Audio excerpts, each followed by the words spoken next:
Sony's PS5 live service title, Fair Games, has reportedly slipped. This is Andy Robinson at Video Games Chronicle. Fair Games, the PS5 live service game from Sony and Haven Studios, has reportedly slipped into next year. That's according to Giant Bomb journalist Jeff Grubb, who claimed on a podcast this week that the co-op heist shooter, first announced nearly 2 years ago, has been internally delayed into 2026. Announced in 2023 with no release window, Fair Games is described by its creators as a fresh, modern take on the heist genre. The PS5 and PC game is the debut title from Haven Studios. The Canadian firm, which was co-founded by Assassin's Creed co-creator Jade Raymond, was acquired by Sony in 2022.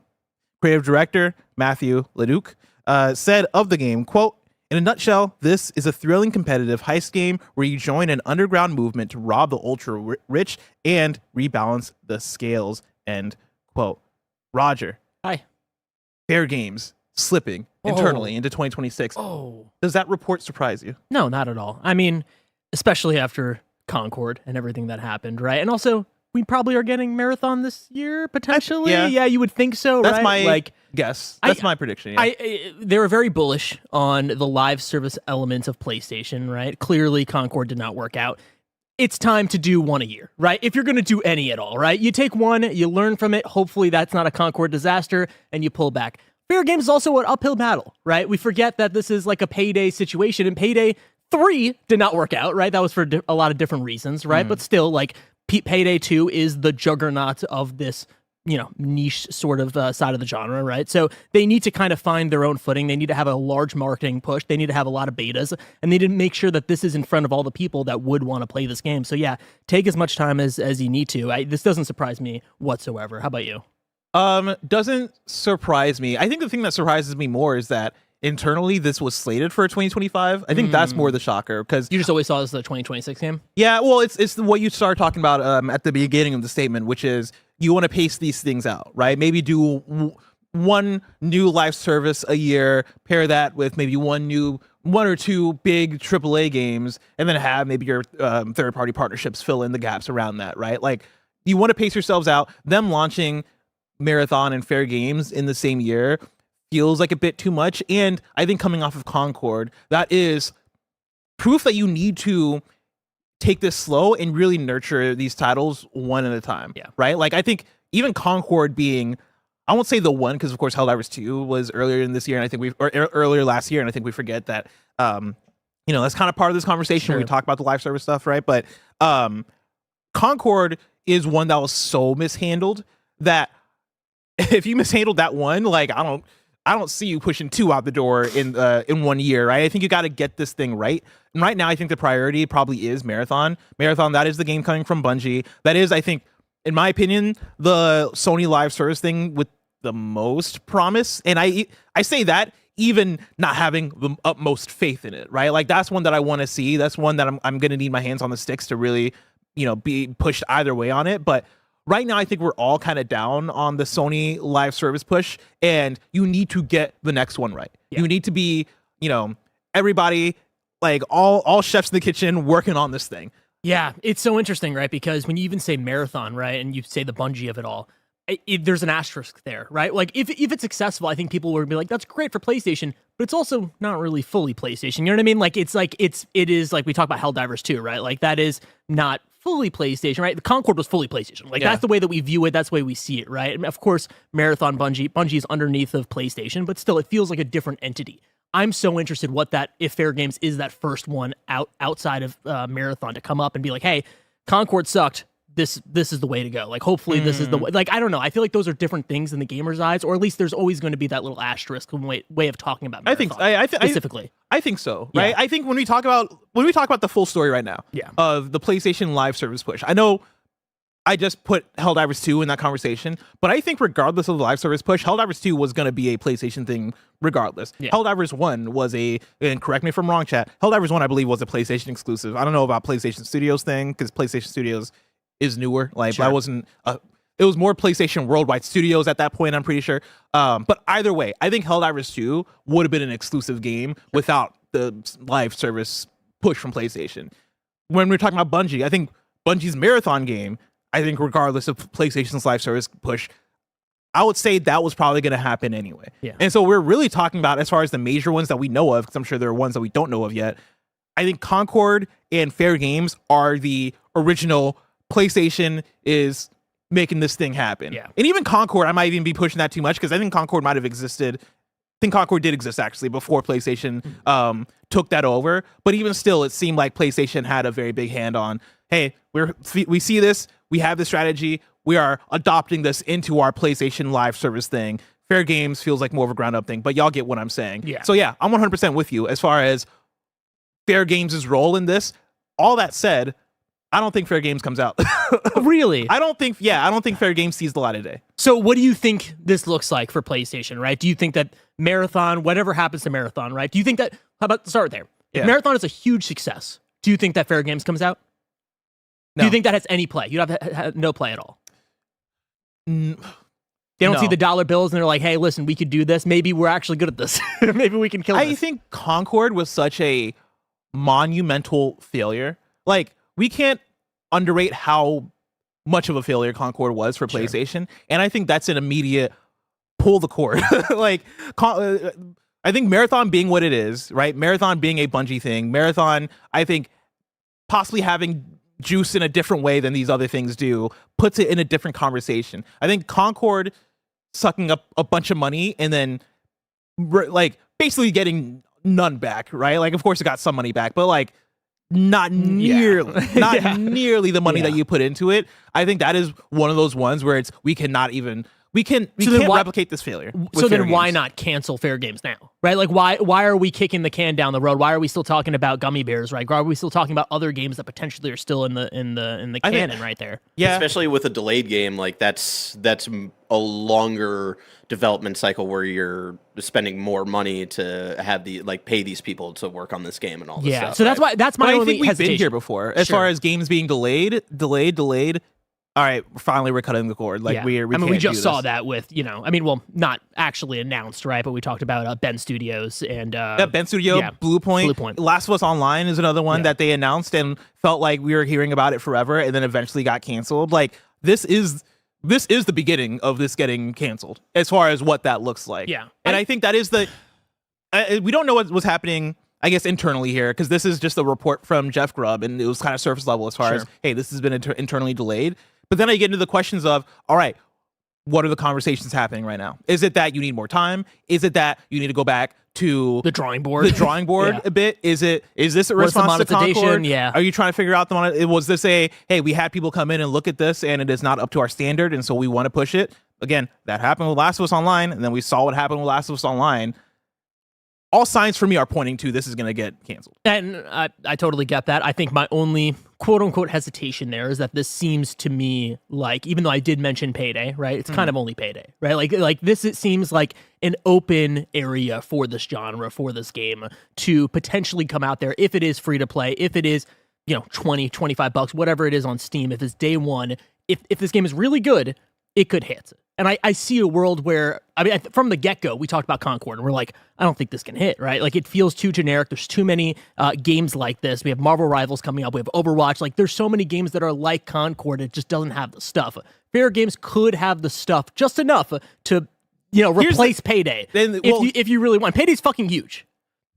Yeah, but I like this. I want to bring in a super chat to assist with this conversation. Sky Forson writes in and says, Concord didn't suck, though. It failed because of the price. And I want to make it clear, I don't think I said that it sucked. It's documented that at Kind of Funny, we liked Concord. At least enough, right? Like, I think we gave it like 7s. I might have given it a 6.5. I forget. But we played it, and I stand by. Concord was good. One of the problems was that it was just good, right? It wasn't great. It wasn't fantastic. It's also $40. But it was $40. I think the marketing failed it as well. I think there's a list of reasons why Concord was the failure that it was. And yeah, it comes down to price. It comes down to, I think it was very badly marketed. I think the market itself is just like oversaturated with stuff. Yeah, the market itself is oversaturated. I think, and to your point, Roger, of like, maybe with Fair Games, you make something good enough to then occupy that stage. I think Concord is an example of something that was good enough, right? But like, you can't fly off of good enough. That's fair. In a multiplayer live service online thing, I think you have to be fantastic, or you have to you have to stand out in some way, like Helldivers did. Yeah, and I think But that's the interesting thing about this is like Payday 3 didn't hit in a way that those gamers wanted, right? Like those gamers were itching for something new and Payday 3 just wasn't it. So the fact that everyone goes back to Payday 2 now, which is crazy. Like they just stopped playing the new one, they just are playing Payday 2.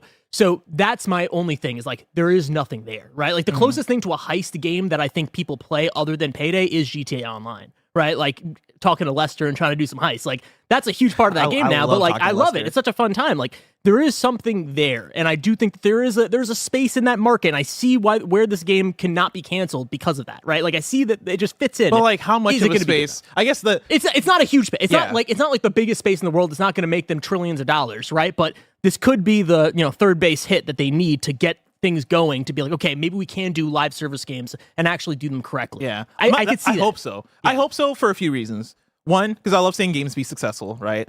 Two, if this game doesn't work out, then this studio's done, right? Haven Studios just goes away because this studio was founded on this game. And so if this doesn't work, then, bye-bye.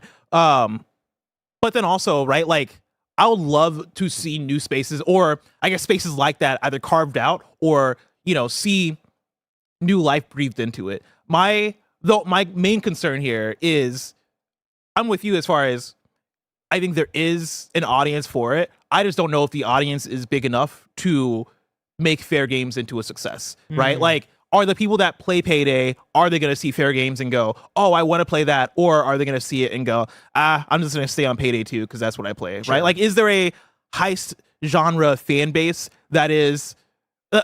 I'll compare it to the Overwatch fan also base. in 2025, by the way. In 2025. Because Payday 2 was huge back in the day, but, it's dwindled over the years. Yeah, and to compare it to something like Overwatch, right? Yeah. Like, Overwatch came out in 2016, super successful, has, I think, I would say carried the hero shooter genre in the last almost decade. Marvel Rivals came out, and Marvel Rivals ate their lunch and was fantastic. And in order to do that to Overwatch, it had to, one, play really well, two, have the Marvel license, right? One of the biggest licenses you can have in the world, right? Be free and also to play. Be connected to Fortnite, and also like have this insane like marketing strategy with it all. But like Marvel Rivals was essentially the warship that had to be constructed. It had to be, the phrase from the Bible of no weapon formed against me shall prosper. Yeah. Marvel Rivals is a weapon that was formed against Overwatch, and it prospered. Like, that was a specific way. We have everything we need here. I don't think Fair Games can be remotely close to anything like that for a Payday, or even for anything that I think I just have doubt as far as the audience being there in this specific genre to turn Fair Games into something that PlayStation is going to look at and go, hell yeah, we sold 4 million copies or whatever they want out of it. I also say the same thing about Marathon. To a certain extent, right? I mean, there's so many extraction shooters at this point. That's a genre that is quickly being oversaturated, right? I do think that there's room for Marathon to come out there and be like the one other than Tarkov, but Tarkov is still there. And I 1000% agree with you. So like, yeah, I just see almost, if you were to compare the two and you say, hey, Roger, we have Marathon, which is trying to be an extraction shooter, and we have Fair Games, which is trying to be a heist, a simulation, whatever game. I would be like, I feel like Fair Games has a better shot way. Or at least capturing more of that audience, right? Even if that audience isn't big, that's a dedicated audience, right? That you're going to get, potentially, you can have 20,000 people playing your game. You wouldn't go with Marathon just because of the Bungie name? I would go with Bungie.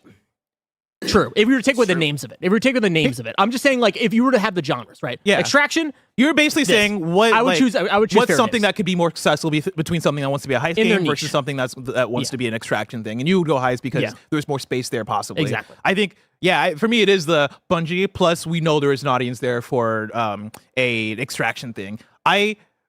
I think there is an audience for heisting. I just think it's way smaller than the extraction shooter fan base right now. It just depends on the budgets, right? Is this a $200 million game, right? If we learn this is a $250 million game, then fuck everything I'm saying, right? It doesn't matter. If this is a modest, like if they have been working on this for a while, if they have a modest budget that can be recouped after selling 3 to 4 million units, I think that's possible. Yeah. So we'll see. I like your mode of thinking, Roger. Thank you. This episode is brought to you by Built. Y'all already know I'm a big points and rewards guy, but here's a PSA for anyone who rents. If you haven't heard of Built, you're about to thank me. Earning points on rent is now a reality when you pay your rent through Built. There's no cost to join Built, and as a member, you will earn valuable points on rent and on your everyday spending. Built points can be transferred to your favorite hotels and airlines, and even the ones you haven't heard of. There are over 500 airlines and 700,000 hotels and properties around the world you can redeem your Built points toward. Points can also be redeemed towards a future rent payment and unique experiences that only Built members can access. So if you're not earning points on rent, my question is, why not? Start earning points on rent you're already paying by going to joinbuilt.com/kindafunny. That's joinbilt.com/kindafunny. Make sure to use our URL so they know we sent you. Joinbuilt.com/kindafunny to start earning points on your rent payments today. That's BILT. This episode's brought to you by Factor. Ready to optimize your nutrition this year? Factor has chef-made gourmet meals that make eating well easy. They're dietitian approved and ready to heat and eat in 2 minutes, so you can fuel right and feel great no matter what life throws at you.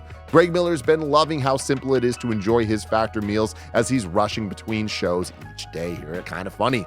Factor arrives fresh and fully prepared, perfect for any active, busy lifestyle. With 40 options across 8 dietary preferences on the menu each week, it's easy to pick meals tailored to your goals. Choose from preferences like Calorie Smart, Protein Plus, or Keto. Multiple people here at Kinda Funny have been loving their experience with Factor, and you can too. Eat smart with Factor. Get started at factormeals.com/factorpodcast and use code FACTORPODCAST to get 50% off your first box plus free shipping. That's code FACTORPODCAST at factormeals.com/factorpodcast to get 50% off plus free shipping on your first box. This podcast is brought to you by Stash. Saving and investing can feel impossible, but with Stash, it's not just a reality, it's easy. Stash isn't just an investing app. It's a registered investment advisor that combines automated investing with dependable financial strategies to help you reach your goals faster. They'll provide you with personalized advice on what to invest in based on your goals, or if you want to just sit back and watch your money go to work, you can opt into their award-winning expert-managed portfolio that picks stocks for you. Stash has helped millions of Americans reach their financial goals and starts at just $3 per month. Don't let your savings sit around. Make it work harder for you. Go to get.stash.com/kindafunny to see how you can receive $25 towards your first stock purchase and to view important disclosures. That's get.stash.com/kindafunny. Paid non-client endorsements, not representative of all clients and not a guarantee. Investment advisory services offered by Stash Investments LLC, an SEC-registered investment advisor. Investing involves risk. Offer is subject to T&Cs. Let's move on to story number 2. Sony reportedly might not hold a full PS5 summer showcase this year. This is Andy Robinson at Video Games Chronicle. Sony reportedly hasn't decided whether to hold its annual PS5 showcase this summer or a smaller scale state of play. According to Giant Bomb journalist Jeff Grubb, Sony Interactive Entertainment is currently debating internally between the two models, the latter of which typically focuses more on third-party games and smaller announcements. Quote, they could still have some fun announcements, and they could still start bolstering expectations for 2026, Grubb said of Sony's marketing plans for the rest of the year.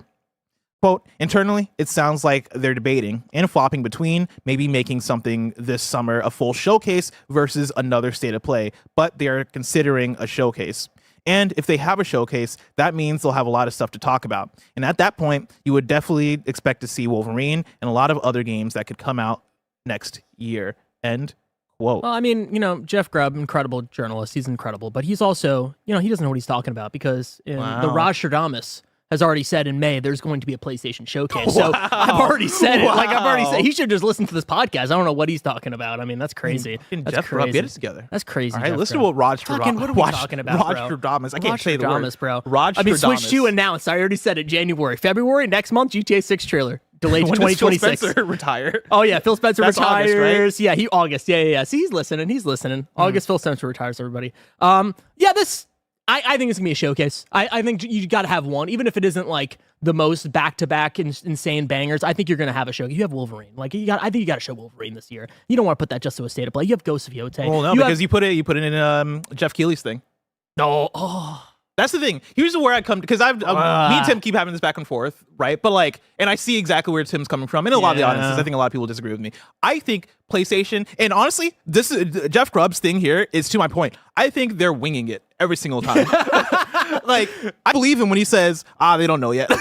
They're still considering. Figure it out. I think isn't that much most businesses though? Like they're just kind of winging it to a certain extent. I think people think that PlayStation is way more of a well-oiled machine than they actually are.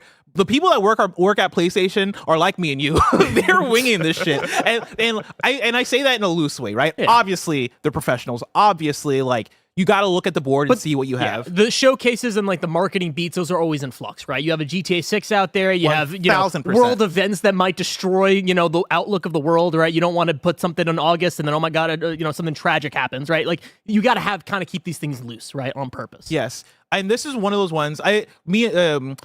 Me and Tim had a really good conversation on KFG last week after the PlayStation State of Play, and Tim said something that actually resonated with me when it comes to PlayStation showcases and like presentations and things, right?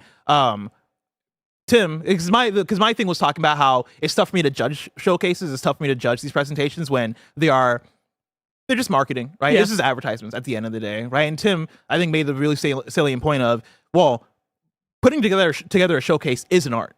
Right? Like making a good trailer is an art. That is a thing. And like art is a thing that, we're here to dig into. We're here to analyze. We're here to pick apart and critique and all these things. And I thought that was actually a very good point about it. I think the thing about a PlayStation showcase, right? And showcases in general, that still I look at and very much like makes this whole thing interesting is I think when it comes down to it, even though I agree that it's art, I think, when you're talking about something like video games, right? Maybe when you're talking about narrative, or you're talking about game design, or you're talking about, even outside of video games, music, lyrics, like all these things, you are talking about something that I think has to be informed by art. Otherwise, capitalism and business is going to taint the product to a point where it becomes visible and it becomes like, I don't think it resonates with the audience as much because you can see the dollar signs on screen, or you can hear the dollar signs in the lyrics, right? Like there are artists I listen to and I'm like, oh, you're a part of the machine. And oftentimes that's great. A lot of pop music is part of the machine. And I'm getting away from this, but I'll get back to it.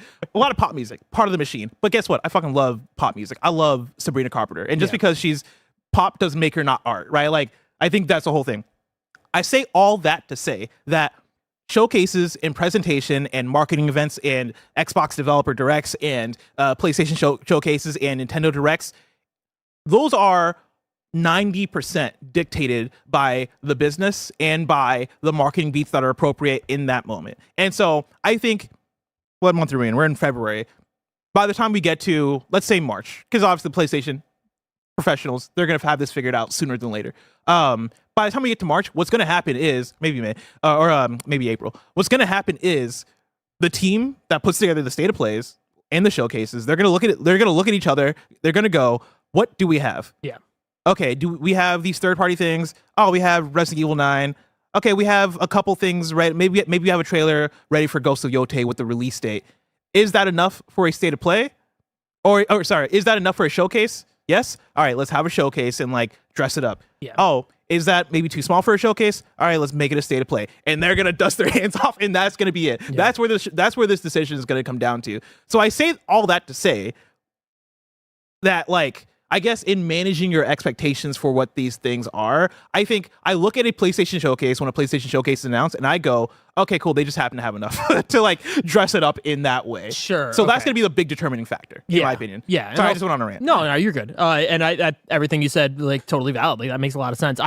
It is just, they can't also, like, they have to wait a certain amount of time to then look at their teams and be like, hey, like, are you actually going to hit 2025? Or are you going to hit 2026? Like, you have to be confident with this stuff, especially with how fluid everything is, right? You have to be able to be like, hey, Ghost of Yotei is actually coming out this year. I'm like, no, we're ready to show it. We're ready to go. Wolverine is actually coming out next year. Like, we got to make sure to show something and not just show the CGI trailer and be like, this game's alive. Like, don't freak out. Like, you got to show a little bit more now in 2025. People are kind of getting wise to the idea of just showing CGI trailers. Like, you got to show a little bit more. And show, of course, we can always do the Year of Dreams, right? Every if they really want to, showcase, PlayStation Showcase could be like, you know what, fuck it. We only have Wolverine, we have Yotei, and we have Saros. I always say Soros. George Soros. Saros, I believe. We have those three. Sure, fuck it. We're doing another Ratchet and Clank 5 years from now. Fuck it, put the CGI. Put the CGI. I mean, put the serious, logo on like, screen. they could always do that. I mean, Bethesda did that one year where it's like, here's Starfield, here's Elden Ring. I mean, not Elden Ring, Elder Scrolls, right? But you don't want to do that. You want to make sure that you have things that are lined up that are actually coming out the next year. Barrett, what's up? I don't know if many of you know this, but I'm very much a pessimist. What? Surprising, I know. Ain't no way. I feel like this summer we don't get either. Ghost of Yote is at Keeley's thing. Wolverine at TGA's. Here's the thing. And that's all. I agree with you for the as far as the possibility of both those things showing up at those places. I still think we get a state of play.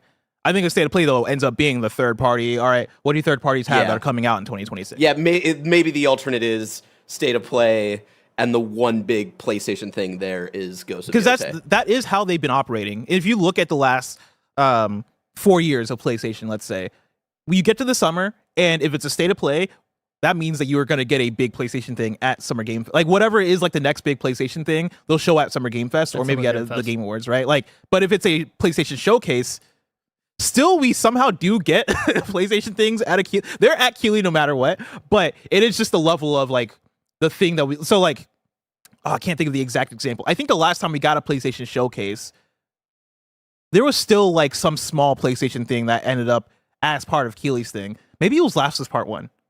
Yeah, or Last of Us Online. Remember the dual? It was Last of Us multiplayer, and I think it was both. It was both. It was both, and both had leaked, or maybe just the Part 1 had leaked. Yeah, that Part morning. 1 had leaked. Yeah. Yeah. So yeah, And they then we like saw that they one like image Keeley. of multiplayer. Yeah. Well, I don't know what. I mean, it was a great conversation, but like in May, PlayStation Showcase, we have new IP from Sony Santa Monica. We have Ghost of Yote new trailer, Wolverine, Until Dawn 2.